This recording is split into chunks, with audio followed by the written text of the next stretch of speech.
Hi, Gary. Nice to see you again. Hope you had a nice little break and managed to get some time off. Yeah, some time off, some work done to review what we've done in the first part of the season. And then obviously watching all the internationals play, and most of them have a very successful time with the national teams. Well, I'm hoping that everyone came back fit and able to take part. Yeah, it's very different to last season, so I'm very pleased with that. They had a lot of minutes, some very important impact as well in their games, and everybody's good. And in terms of the injuries we knew about before the international break, I noticed that Bukayo wasn't, certainly the filming part of training, he wasn't out there yesterday. Yeah. No, Bukayo's out, still out, and he's trying to get back as quick as possible, but we need to respect that process. Willie trained today, and the rest as usual, and Ben White as well. Ben White as well? Yeah. Because he was out there yesterday? Yeah, Ben is okay. In terms of Bukayo, he's a doubt then, or he's out? He's out. Okay. Mm-hmm. So, big games coming up obviously in the Champions League, and then next weekend Manchester City. Are you targeting either of those for him? Let's see. He's evolving really well. It's with very specific work at the moment, and the moment that we increase that load, let's see how he reacts. So he's not being ruled out for the next game and the game after that? Not yet. And with William Saliba? Willie trained today, so we will have a decision to make whether we play him or not. Well, that's good news. Very good news, yeah. One player that you couldn't talk about before the international break because you haven't yet got him through the door. Yeah. But you have now. Hincapie. Said that right? Good spelling, yeah. Tell us about him and why you wanted him. Well, it's a player that we monitor for years, and he became available. Obviously, we had the departure of Jakub as well, and we needed another player in that position that could upgrade as well what we had, playing different positions, playing different formation. A player that obviously has a lot of experience already at his age. So very, very happy to have him. And ready to go if selected? Yeah, he's ready to go. Obviously, he's trained only 2 days with us. He had a long trouble with the national team. Very successful game at the end against Argentina. But overall, he's available, yeah. Ange is returning to the Emirates. 4 times he's tried to beat Mikel Arteta team and failed every time. Lost the last 3. Do you expect any different from him this time with this new Forest? Well, I think with Ange, you know, his biggest strength, in my opinion, is the way he's been. He has put his fingerprints in that team, and he has a very clear way of playing, very clear DNA, extremely good to watch, learn a lot from him, and it will be a very difficult game. He says the saying, it's who we are, mate, but clearly he was adapting that Tottenham side towards the end of the season, playing different kind of football to go on and eventually win that trophy. Do you expect he will adapt now with this new set of players compared to the style we expect from him? I don't know, and I cannot control that. So obviously he's made a decision to go to Forest now, because for sure he believes that with the players that he has, he can do what he wants to do and be successful again. But obviously we had very different expectations if he would have been the manager, because he was already for a long time and very clear what he wanted to do with Ange there, and the time that he had, there will be things that they were different for sure. What promise does it give you as a head coach, the fact that you may be preparing for a different manager and then that change comes? Well, that you have to focus much more on yourself and improving and taking the game what you want to, because at the end now, even if you know the manager, the scenario can change after 5 minutes, 20 minutes, 60 minutes. I mean, the flexibility, understanding and preparation that goes through now in the Premier League. So what you expect for 5 minutes is not going to be the same picture for 95 minutes. So that's what we prepare for every single day. And Edu back as well. Yeah. Common consensus is that you've just had the best summer transfer window ever in terms of getting your targets and mainly getting them in quickly and without any trouble. With the backing of the ownership, obviously, and the new recruitment team. Are you almost better now since he's left? I was very happy with Edu. I think Edu did a tremendous job at this club, especially where the club was at the time when he joined, and he was a big part of that transformation of the football club. And then he decided to leave, and Andrea has come in very different circumstances to the club and done an incredible job as well. So good. It's not necessary to compare when you have 2 people at that level that are both so good. Thank you. Let's go. Alex from Premier League. Hi, Mikel. Hi. you've been reviewing the first part of the season during the international break. How satisfied are you with where the squad is at this stage? Well, I wanted 9 points instead of 6.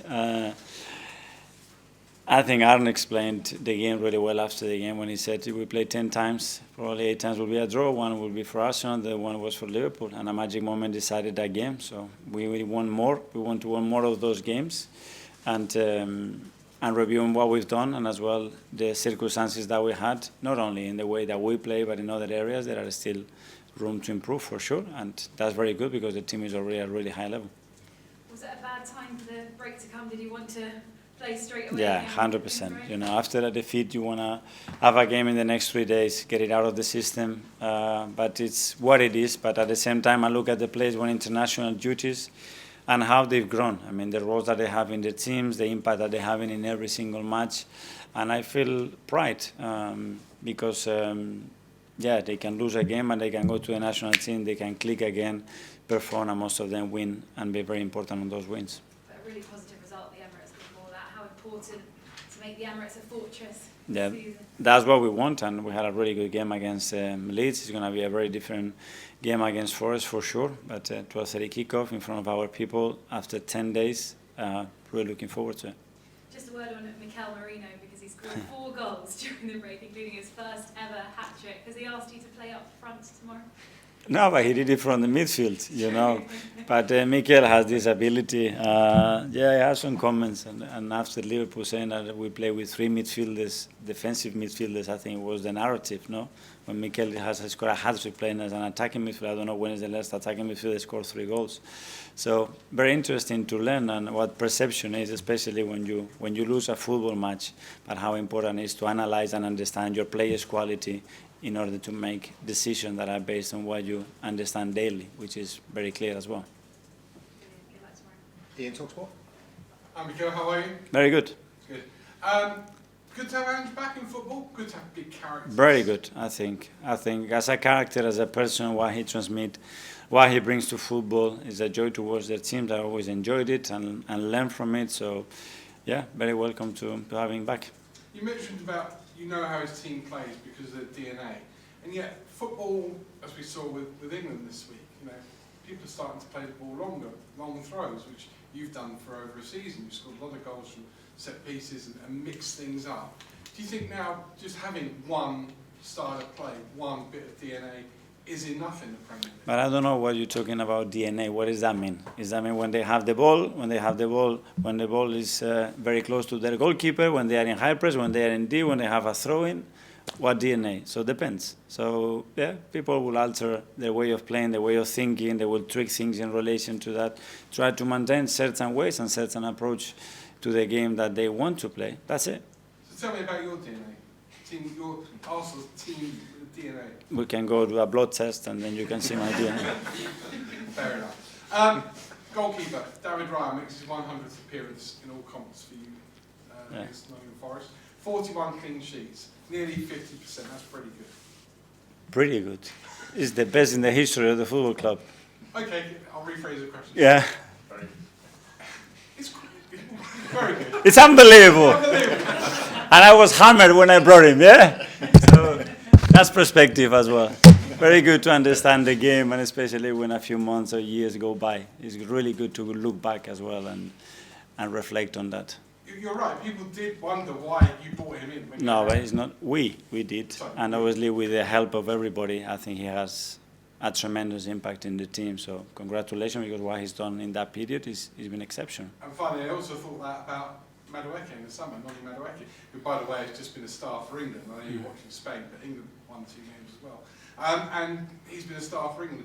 Does that give you a bit of a headache when Bukayo Saka comes back? Because I hope so, yeah. That when they come, he's in his best condition and only the same, but that's what we want. And I'm very happy to have him. I think looking back at what he's done with the national team as well, I spoke to Thomas as well, very pleased with that. So he's really good. He's in a really, really good moment at the moment. good luck tomorrow. Thank you. Alex, BBC. Hi, Mikel. Can I just ask about Kai Havertz? How is he getting? Is there a time frame on when he's going to be coming back to fitness? Yeah, it's looking really good. I mean, it's working freely. He's starting to load Danny and start to do some bits. Obviously, as said before, I think it would take him from weeks to months.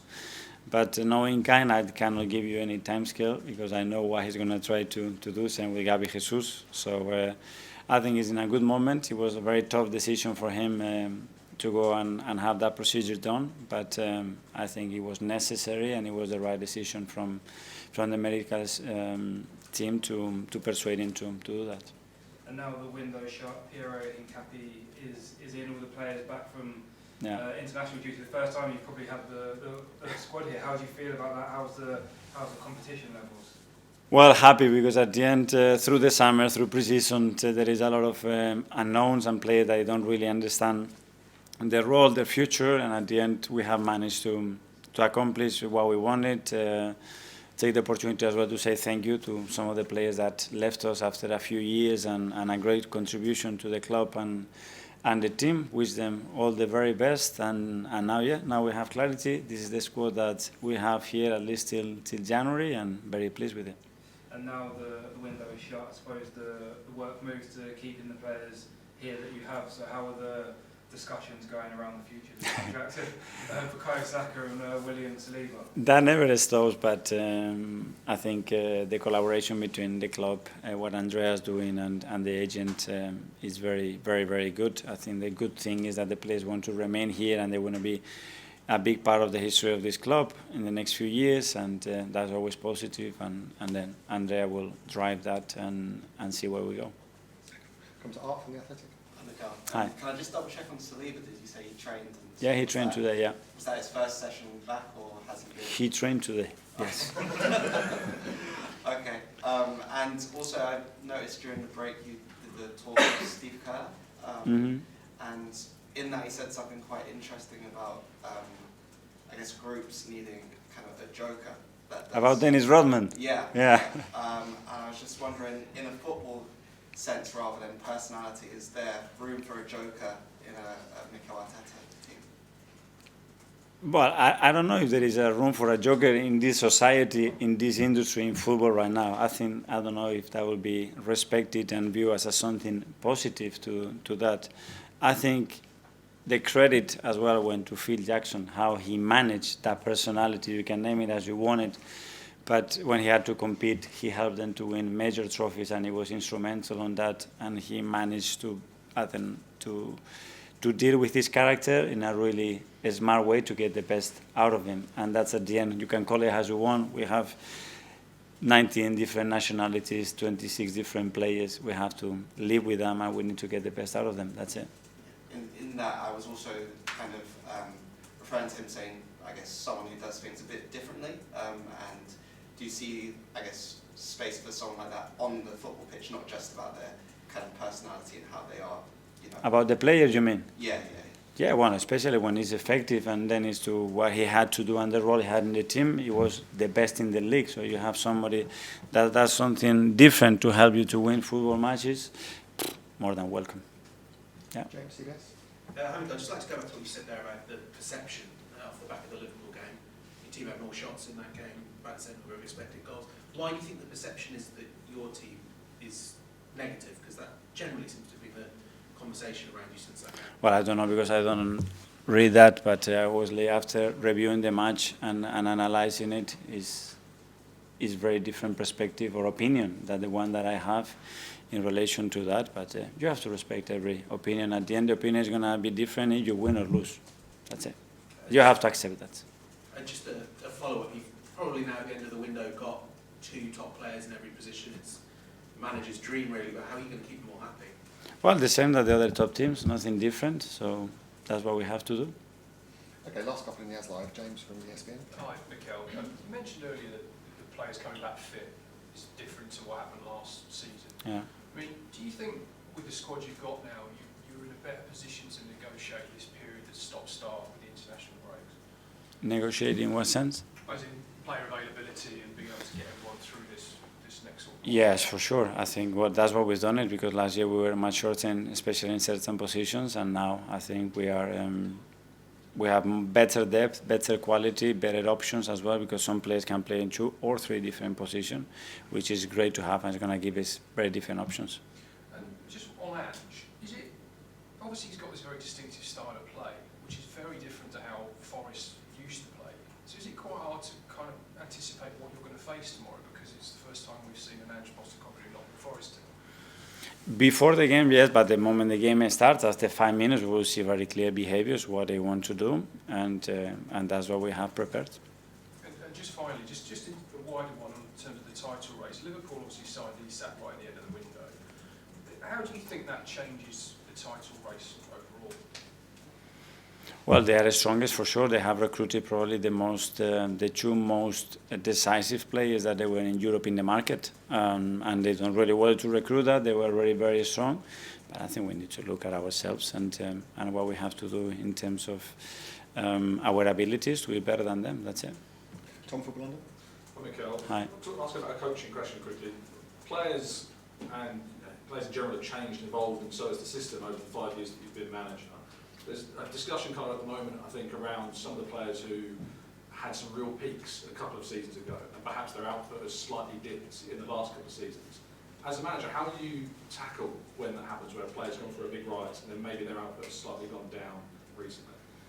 Well, that normally happens as well, especially with attacking players in relation to what they have provided. But that's a very volatile thing, and you have to recognize that. First of all, look at yourself. So if you are doing something that is not helping enough their qualities, or to get them in position that they can express better or have a better chance to exploit their qualities there, and then communicate with them as well. And it's something quite normal in football, and especially for the attacking players that have to create those moments. Is there ever a fear about overcoaching a player from a manager's perspective? It can be, yeah, or coaching it badly. It's like communication on the pitch. You can say, no, I want you guys to coach. Yeah, coach, but coach well. Because coaching badly is a terrible thing to do. It's better not to coach and be on mute than coach badly. So, yeah, that's always a line that it's very important. Phil PA. Hi, Mikel. Just one on Madueke. You spoke about him a bit earlier, but obviously when it was emerged that he was going to join Arsenal, there was a bit of backlash amongst the fans and all that sort of stuff. I just wanted to get your opinion on how impressive he's been in the sense that he's been able to block that out and to score for England. He started work for Arsenal. How impressive mentally is that? Well, I can talk about what I've seen and what I have experienced, and I think the welcoming that our supporters gave to Noni from day one, it was incredible. So I don't know, other ways that people communicated the disagreement with that, but our supporters, they've been exceptional, and rightly so, because he's an unbelievable player. Just a quick follow-up on the title race question. How difficult will it be to stop Liverpool this year? You know, about Liverpool, it's about the league in general, how difficult it's going to be with the level that it is to be so consistent and winning the amount of matches that you need to earn the right to win the Premier League. And that's going to be a really long run from all of us. Quick one from Charles from goal. Just on Gabriel Jesus, he was left out of the Champions League squad for the league phase, which I think surprised a few people, because we've seen videos of him, out on the pitch, training with the ball, that sort of stuff. What was the thought process in that leaving him out, and how far away are we from Gabriel Jesus? Well, he had a major surgery that it was going to take him many, many months. So after discussing that with the medical staff and understanding the schedule that we had and when we thought that he could be available, that it will be between December and January, we decided to make that call, like we've done it in the past with other players. Hopefully we get it wrong and he comes back earlier, but at the moment the provision was very clear. So sort of December time is when you're looking at it? To start training with the team, it was around that time, the schedule that we had.